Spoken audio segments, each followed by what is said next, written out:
Hello everyone, I am Rajdeep and you are watching bitsgate. Welcome to our new series of videos on computer networks. The primary aim of this series is to provide you all with an overview of networking. We have structured the content in such a way that all the general concepts are covered. We will start our discussion with the basics of networking and end with network security. So let's not waste any more time and directly jump onto the topic of the day, networking. In the present era of data and information-centric operations, everything, right from agriculture to military operations, everything relies heavily on information.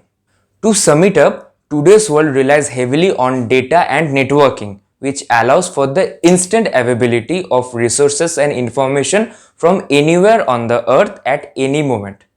So let's understand what is networking.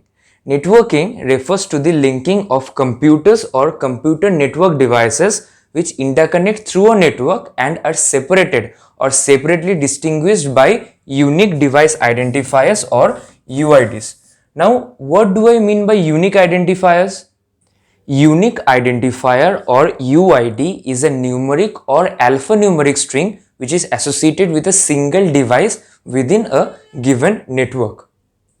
So, a unique identifier of a device is unique for that particular device only. Let's take an example. Let's assume that there is a classroom. So, in a classroom, two students can have the same name but cannot have the same roll number because roll number is unique for each and every student in a classroom.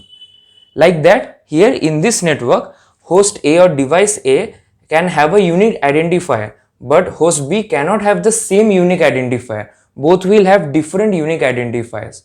Like that, the router or in a network, the user can distinguish between two devices by seeing the UID of a particular device. Hence, UIDs make it possible to address that particular device in a network so that it can be interacted and accessed with very easily. These hosts or devices in a network are connected through multiple paths or routes which help them for sending or receiving data and information. Hence, networks form the backbone for various enterprises, governmental and scientific groups. So that's all for today. In our next video, we will discuss about the different types of networks present, and followed by that, we will discuss about the two popularly used layered network models which are OSI and TCP/IP suite. Thank you.